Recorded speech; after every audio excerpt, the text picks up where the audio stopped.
안녕하십니까, 정치공장입니다. 여러분, 한덕수 구형 뉴스 보시고 뒷목 잡으신 분들 많으시죠? 특검이 한덕수 전 국무총리한테 징역 15년을 구형했습니다. 네티즌들 반응이 아주 뜨겁습니다. 나라를 홀라당 말아먹으려고 했는데 고작 15년이냐? 나도 15년 살고 내란 한번 해보자. 난리가 났습니다.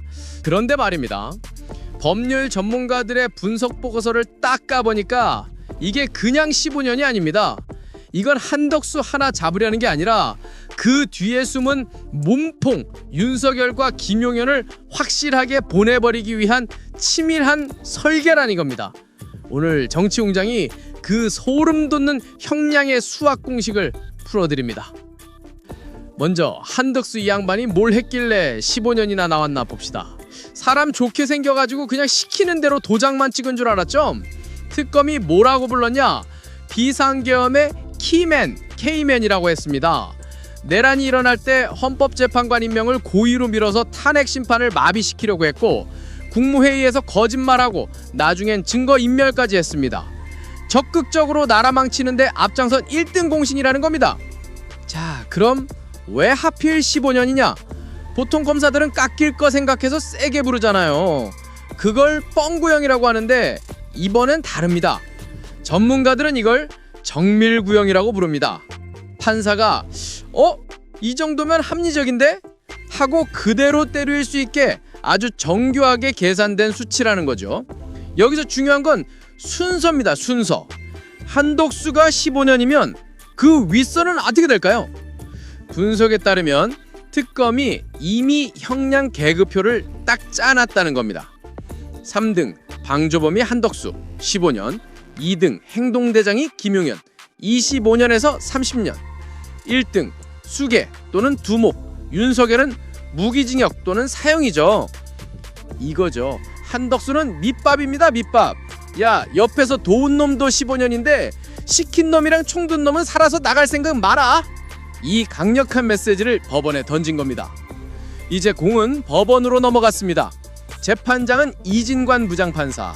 전문가들은 판사님이 특권 구형보다 더 세게 때릴 수도 있다고 봅니다. 게다가 제일 짜릿한 건 뭐냐? 선고 당일 법정에서 바로 피고인을 구속합니다 하고 법정 구속될 확률이 매우 높다는 겁니다. 재판장님이 재판부를 믿고 지켜봐달라고 하셨다는데 그 말이 허투루 들리지 않습니다. 한덕수씨, 15년 적다고 좋아하지 마십시오. 특검은 정밀타경을 노렸고 판사님은 벼르고 있습니다.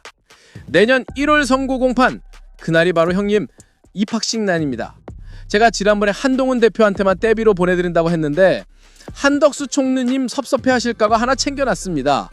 감옥 가면 15년 동안 씻을 일 많으실 텐데 이 떼빈으로 구석구석 닦으면서 지난 날을 반성하십시오. 물론 내란죄는 씻어도 안 지워집니다. 진실의 힘을 믿습니다. 1월의 심판을 기다립니다. 정치공장이었습니다. 감사합니다. 특검에서 내란 방조 한덕수의 징역 15년 구형. 구형입니다. 구형. 적은데 약합니다. 15년 너무 약한데. 아니 내란 방조 혐의만 있는 게 아닙니다. 내란 종사자지. 예. 중요 임무 종사 혐의가 추가가 됐거든, 기소가. 근데 15년이면 이게 일단 이진관 판사가 어떻게 판결하는지 좀 지켜봐야 되고요. 15년은 진짜 너무 심하네. 그러니까요. 아니 내란이 장난이에요? 지금 이 뉴스 퍼지니까 지금 민주당 측에서 지금 거의 대부분의 지금 모든 메신저에서 너무 약하다, 어떻게 이럴 수가 있냐. 아니 내란이 장난이야? 네. 야, 사형 무기징역이 좀 부족할 판에. 아니, 이게 지금 보면 이론상으로는 한덕수한테는 최대 사형까지 가능하고, 그렇죠. 네. 이론상 최저를 하면 얼마까지 깎이냐면은 1년 3개월까지. 이론상으로. 이론상으로는. 어떻게 보면 산술적으로 그냥 딱 중간한 거예요, 이거.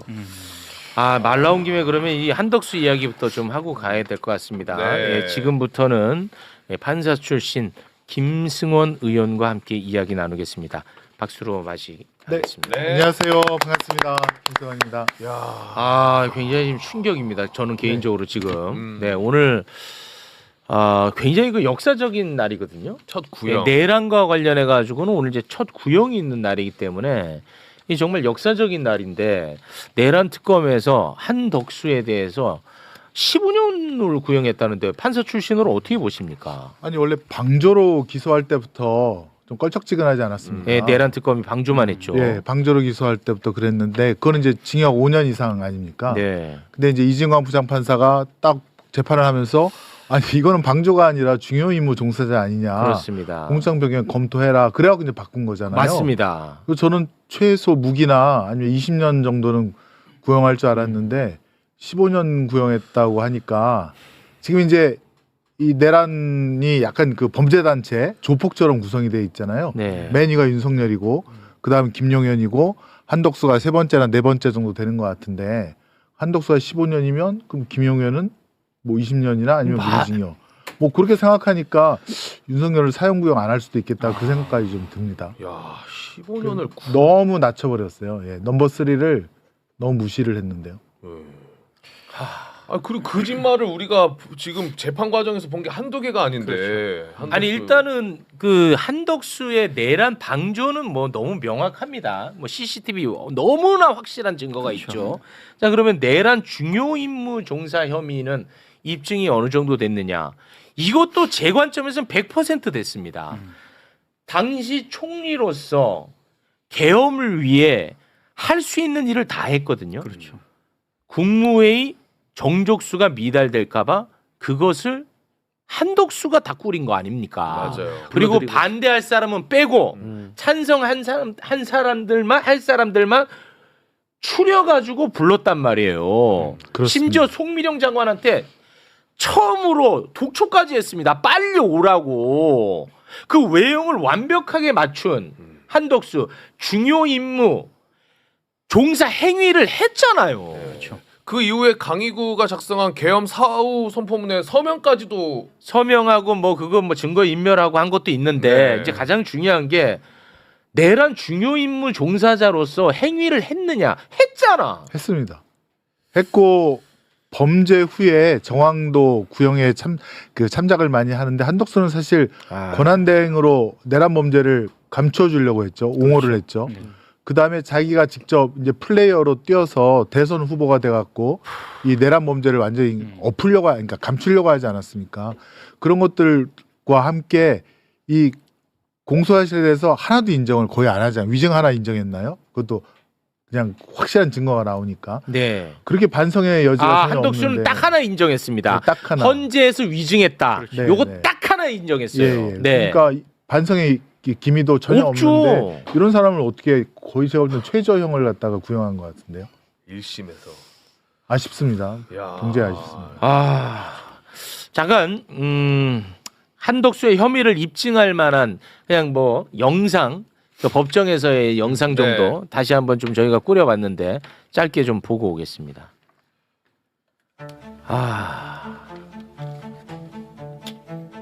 이건 뭐 내란 방조를 완벽하게 입증하는 예.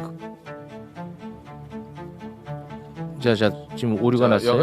네, 다시 갑니다. 다시 한번 보겠습니다. 네, 다시 지금 지금 중요합니다. 소리만 나고 있기 때문에. 처음부터 다시 네, 보겠습니다. 처음부터 다시 보겠습니다. 네. 네.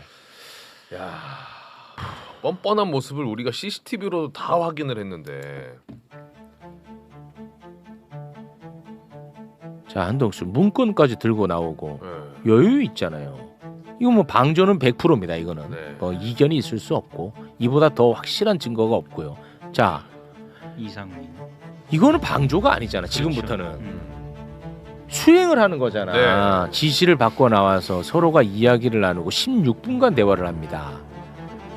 서로 계엄 문건을 갖고 서로가 협의를 합니다. 윤석열이 대적견실을 나가서 비상계엄 선포하러 가는 걸 말리지도 않지 않았습니까?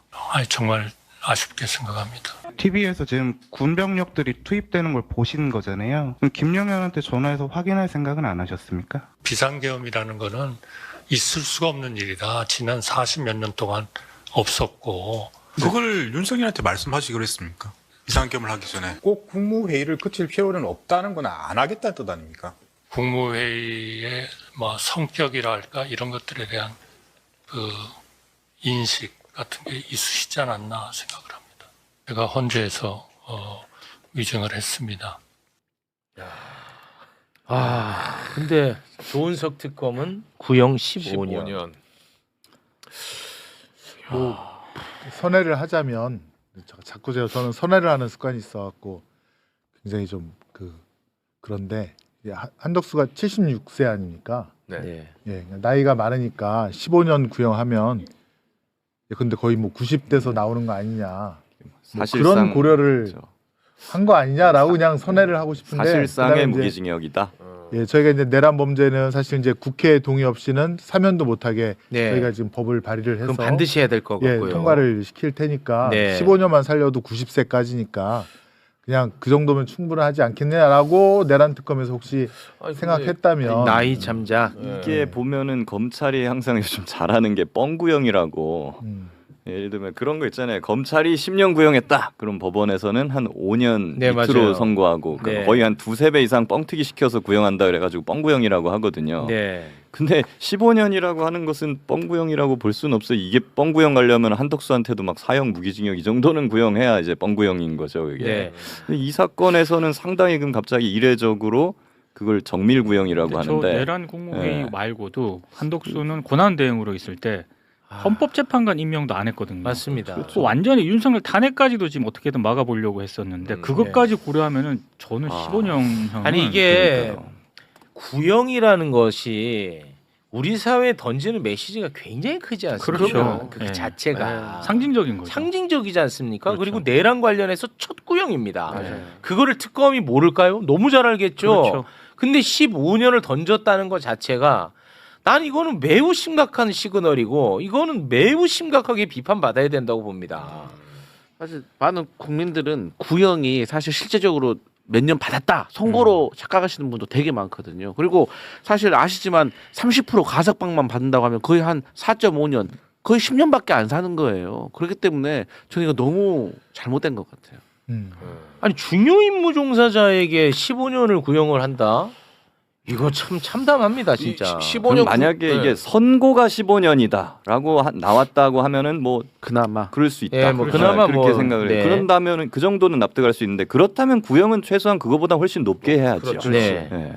근데 만약에 지금 15년 구형했는데 재판부가 더 올려서 무기까지 가기는 실질적으로는 어렵나요? 재판부. 아니 뭐 사실은 이제 요즘 중요 사건일수록 대장동 사건도 그렇고 재판부가 검찰 구형을 무시하고 그냥 이제 독자적으로 판단하는 사례들이 좀 늘어나고 있기는 합니다. 그리고 이진관 재판장이라면 또 더욱이 또 그럴 가능성이 좀 높다고 보기 때문에 구애되지 않고 선고를 할 것 같다라는 생각은 듭니다. 그거는 뭐 재량이라는 거군요. 아니, 전혀 구속되는 게 없습니다. 근데 저는 걱정되는 게 하는 거죠. 특검이 구형을 이렇게 약하게 해버리면 국민의힘에서 또 이렇게 들고 일어날 거라고요. 그럴 수 있죠. 너희들이 임명한 그 특검도 15년밖에 안 했다라고 하면서 네. 들고 일어날 거예요. 그렇습니다.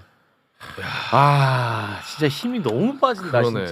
진짜. 이 중요 임무 종사를 이런 식으로 해버리면은 이거 참 이거 너무 힘 빠지네. 그동안 방송 자체를 한덕수가 무기 아니면 사형을 받을 수밖에 없는 이유를 정말 오래 다뤘었는데 네. 구형 자체를 15년을 한다는 거는. 아니 근데 그 동안에 보면은 그 내란 특검이 그 상복 입고 나오고 그렇죠.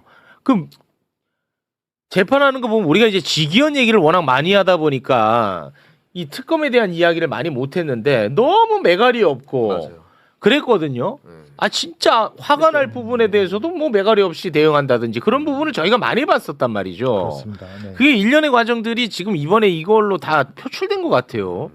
사실 이제 그 방조로 기소한 것도 문제고 두 번째는 내란 피고인 김용현의 변호사들이 그렇게 난리를 치는데도 특검이 정말 무기력하게 아무 소리 못 한다든가 물론 그 책임은 재판장인 직위원한테 1차적인 책임이 있지만 특검도 내가 검사인데 어떻게 법정에서 그렇죠. 검사를 이렇게 모욕하고 그다음에 공격할 수 있느냐 당당하게 얘기를 해야 되는데 되게 그 소극적으로 도망치듯이 막 하는 것도 좀 봤고요. 그래서 좀 이상하다는 생각은 들었는데 그러니까 의욕이 없다, 사명감이 없다라는 생각은 들었거든요. 근데 정말 그 이 구형도 사실은 너무 약하다. 그 이 큰 범죄의 넘버 3인데 넘버 3를 15년 해버리면 그 위에 넘버 1, 넘버 2는 어떻게 하란 말이냐. 그 밑은 또 어떻게 하란 말이죠? 그럼 더 낮아지겠죠. 그러니 이게 이제 군사법원에서 이제 직접 수행했던 뭐 여인형이라든가 박한수라든가 문상원이라든가 이런 사람들은 그 아래쪽으로 가지 않을까요? 그럴 가능성이 높습니다. 그렇죠. 이제 형식적으로 보면 당연히 그렇게 가야죠. 근데 그렇게 가면 안 된다고 저는 생각을 하고. 그래서 이 확실하게 여기서 메시지를 잘 내야 됩니다. 그렇죠. 예. 그래서 최소한 아마 여인영이나 막 이런 사람들에 대해서도 한덕수보다 미치긴 하지만 이 사람들은 실제로 뭐 국회를 봉쇄하거나 아니면 출동하거나 누군가를 체포하고 잡고 심지어 죽이려고 하는 데까지 직접적으로 관여했던 군인들이잖아요. 그러니까 이 사람들에 대해서는 그 가담 정도는 이 사람들 지위는 한덕수보다 낮지만 가담 정도는 그 비교할 수 없이 높다라고 해서 당연히 이거보다 훨씬 더 높게 구형을 해야 된다고 저는 생각을 합니다. 한번 그거 지켜봐야 될 것 같아요. 한덕수 전 국무총리의 내란 방조 및 내란 중요 임무 종사 혐의 사건의 결심 공판이 있었습니다. 지금 선고는 내년 1월로 예정이 돼 있는데 결심 공판에서는 이제 특검 검찰 측에 구형이 있었는데요. 이 구형은 15년 징역 15년을 구형했습니다. 지금 최후 진술이라든지 이런 내용들은 변호사들의 변론이 진행되고 있고 잠시 뒤에 저희가 좀 소개를 해드릴 수 있을 것 같고요. 일단은 특검에서 15년 구형하면서 얘기했던 내용들 좀 짧게 정리해드리면 윤석열을 우두머리로 하여 국헌문란 폭동에 도움을 줬고 내란 행위를 지속할 수 있도록 하는데 방조했다. 적당한 절차를 거쳐서 계엄을 선포한 것처럼 허위 문서를 작성했고 수사가 개시되자 이것을 임의 폐기했다. 그리고 탄핵 심판에 있어서 윤석열 탄핵 심판에 있어서 계엄 관련 서류를 받은 적 없다는 위증을 했다. 뭐 이런 주요 혐의들을 쭉 적시를 했습니다. 그리고 마지막 문장을 보면 민주주의에 대한 테러이다. 국민 전체가 피해자다. 다시는 이런 불행한 역사가 되풀이되지 않도록 해야 한다라는 부분을 강조하면서 징역 15년을 구형했는데 지금 일단 댓글창 반응은 15년 구형 너무 적지 않느냐라는 반응이 가장 압도적이에요. 저도 15년 얘기를 듣고요. 좀 적다라고 많이 적다고 판단을 했어요. 예. 이게 왜냐하면 이제 지금 내란 이후에 쭉 상황을 살펴보면 우리가 탄핵 심판을 거쳤잖아요. 탄핵은 고위공직자에 대한 징계, 파면을 할 것이냐 말 것이냐 OX로 나온 거였어요. 예. 여기에서 이제 윤석열 전 대통령은 파면 O, 이제 한덕수 전 국무총리는 파면 X, OX로 나왔는데 양형은 그 죄의 불법의 정도가 이제 처음으로 나온 거잖아요. 이게 온 국민의 관심사가 될 수밖에 없었고 사실은 내란 방조가 아니라 내란 주요 임무 종사다라는 재판 과정의 진행도 있었기 때문에 충분히 무기징역 또는 거의 한 25년형 정도까지는 구형에서 나오지 않을까. 그것을 어떻게 판단하는 이렇게 봤는데 구형 자체가 생각보다 좀 적게 나오긴 했죠. 그런데 이렇게 생각하실 수도 있어요. 이게 탄핵과 관련돼서 한덕수 국무총리가 X가 나온 적이 있단 말이죠. 예. 그러니까 이 구형이 일반적인 재판에서는 구형에 사람들이 신경을 쓰지 않아요. 예. 얼마를 받았는지. 선고가 사실은 중요한 거니까. 네네네. 예. 근데 이 구형은 검찰이 엄청 고민을 했을 거예요. 자기들의 구형과 재판 간의 차이가 많이 나면 안 된다라는 선에서 아마 그런 부분들을 고민하고 냈을 텐데 저는 오히려 보통 일반적으로는 구형하면 그거보다 한 절반 정도로도 절반이나 절반 이하로도 많이 선고가 되거든요. 저는 이 구형에 그 해당하는 만큼 또는 구형보다 더 선고가 될 수도 있다고 보기 때문에 이 불법의 정도에 대해서 지금 예단으로서 15년인가 보다 하지 말고 좀 더 이 재판 결과를 좀 지켜볼 필요가 있을 것 같아요. 그러니까 결론적으로는 구형은 구형일 네, 뿐이다. 구형일 뿐이고. 그리고 이른바 그 왜 뻥구형이라는 거 있잖아요. 많죠. 예, 뻥구형이. 예를 들어서 구형을 한 10년 구형을 하고 실제 형은 5년 이하, 뭐 5년, 3년 1년 나오는 경우도 있어요. 그 거기다 또 집행유예까지 네, 나와버리는 그런 경우도 경우도 있는데 있죠. 예. 지금 우리 김정환 변호사는 그 뻥구형보다는 정밀구형으로 네, 보자면 선고를 더 좀 눈여겨봐야 한다. 더해서 이게 정형적인 사건이 아니에요. 예. 뭐 살인죄라든지 뭐 특경법 그런 범죄들은 이렇게 정형적으로 딱딱딱 이루어지는 게 있기 때문에 구형들도 사실은 아주 일률적으로 많이 이루어지는데 네. 내란이라는 범죄는 뭐 자주 상습적으로 일어나는 범죄는 아닙니다. 아주 특별한 거죠. 어제 따져보면 사법적 처벌된 거는 12.12 5.18 그렇죠. 그때 이후로 두 번째거든요. 상당히 기간이 오래된 상황입니다. 그렇기 때문에 정형적인 구형이라고 보기는 어렵고요. 지금 말씀하신 것처럼 약간은 감에 의한 구형이다.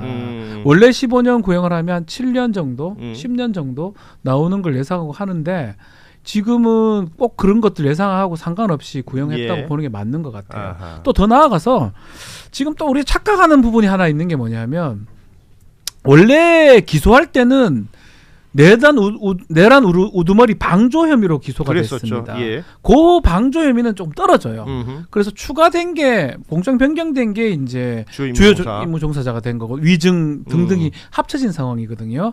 그렇기 때문에 저는 개인적으로 이렇게 판단하고 있어요. 김용현이나 윤석열이 하고 또 사령관들 일부 사령관들 있는 사람들. 예. 뭐 예컨대 방첩 사령관이나 그들의 형이 좀 더 셀 것이다. 오히려 한덕수보다. 예. 뭐 2인자이긴 하지만 한덕수가 굳이 한 거는 계엄할 때 국무회의 할 때 거짓말 치면서 또 제지 안 했거나 동조했던 부분이에요. 예. 그리고 나중에 가서 거짓말 친 거. 예. 국무총리가 거짓말 친 거. 그런 것들이 합쳐져가 범죄가 된 거거든요. 그거보다 실제로 계엄이나 내란 작업에 참여했거나 끌었던 사람들 실행했던 조금 더 형이 세지 않을까 예상을 해봅니다. 그러니까 지금 그 얘기들을 많이 합니다. 이게 내란 재판의 첫 구형 그리고 1월이 되면 이제 첫 판단이 나올 것이다. 그러면 상징적인 의미가 있지 않느냐. 이게 뭐 지금 댓글도 많이 보입니다만 야 15년 정도면 내란 할 만하네. 지금 뭐 조은석 특검 야 스윗하다. 뭐 이런 댓글들까지 보이는데 처음에 이렇게 15년 구형이 나와버렸으면 예를 들면 이제 다른 사람들 구형이나 선고에 영향이 있지 않겠느냐. 주요 임무 종사라는 게 지금 윤석열을 우두머리로 보자면 뭐 김용현부터 쭉 이어지는 그 군의 수뇌부들, 뭐 각 사령관들 네. 등등이 재판이 쭉 이어질 텐데 거기도 다 이런 비슷한 게 나오면 국민들이 이게 동의할 수 있겠느냐. 그러니까요. 지금 우리가 특히 한덕수 전 총리 같은 경우에는 재판 과정에서는 굉장히 풀죽은 목소리로 뭐 제가 잘못했습니다 이런 이야기를 하고 있지만 잘못했습니다보다 사실은 기억이 안 납니다. 더 많아요. 그렇죠. 당시의 상황으로 돌아가 보면 한덕수 국무총리는 실제로 헌법재판소의 기능을 마비시키고자 했던 사람이에요. 그렇죠. 재판관 3명 자체를 임명하지 않아서 정말로 헌법재판소에서 탄핵 심판 자체가 멈출 수도 있던 상황이었습니다. 그런 것부터 시작을 해가지고 본인이 대통령의 꿈까지 꾸었던 사람이거든요. 이 내란의 연장선에서. 그렇습니다. 그래서 죄질이 굉장히 무겁다고 봐야 되는데 방금 박지훈 변호사님께서 말씀하신 것처럼 초기에 이제 방조 혐의로 아마 기소를 했던 그런 부분들을 좀 고려했던 부분도 있는 것 같고 아직 이제 지금 재판에서 본인이 헌법재판소에서의 위증을 인정했거든요. 이제 이런 것들은 추가 기소가 또 될 거예요. 추가 기소가 돼서 나오는 또 형량이 나중에 추가될 수 있는 부분 이런 더해질 수 있다. 더해질 수 있죠. 이제 범죄가 여러 가지가 있으면 그 범죄 형량을 다 더하는 게 아니라 가장 중한형의 2분의 1까지 가중하는 건데 위증과 같은 경우에 5년 이하의 범죄가 따로 또 징역이 잡히면 그거는 이제 추가해가지고 또 플러스 할 수가 있거든요. 그런 부분까지 있기 때문에 오늘 구형 15년에 막 너무너무 흥분하지 마시고 선고를 좀 지켜볼 필요가 있을 것 같습니다. 지금 두 분 변호사는 구형에 너무 큰 의미를 두지 말자라고 하는데 저는 사실은 그 국민 정서상 상징적인 의미가 또 있기 때문에 이 부분이 걱정스러운 부분은 분명히 있습니다. 말씀드리는 순간 우리 장윤선 기자가 취재 편의점 장윤선 기자가 도착하셨습니다. 어서 오십시오. 네, 늦어서 송구합니다. 별 말씀을. 한덕수 구형 15년에 대한 이야기를 하고 있습니다. 일단 어떻게 보셨는지. 아니 오늘 아침에 저희 프로그램에 출연해서 대체로 내란 국면에서 모든 그 예측을 다 했던 100% 여의도 돗자리 양분함 의원은 무기징역? 무기징역을 구형할 거다 이렇게 전망을 했는데 실제로 그건 아니었고요. 그리고 뭐 기자들은 가장 현타가 세게 오는 그 구간이 10년에서 15년 사이일 거다. 왜냐하면 기대 여명을 생각하면 피고인 입장에서 그렇죠. 한덕수 입장에서 그래서 가장 그게 제일 현타가 많이 오는 그 구간일 거여서 10년 정도 구형하지 않겠냐 이제 이런 예측이 있었는데 역시 현장 기자들이 맞았다라는 생각이 좀 들고요. 지금 한덕수 전 총리가 이제 76세. 그렇죠. 말한 대로 15년 구형이 뭐 선고로 확정이 된다면 그 90살 이상까지는 이제 그렇죠. 91가 되는 건데요.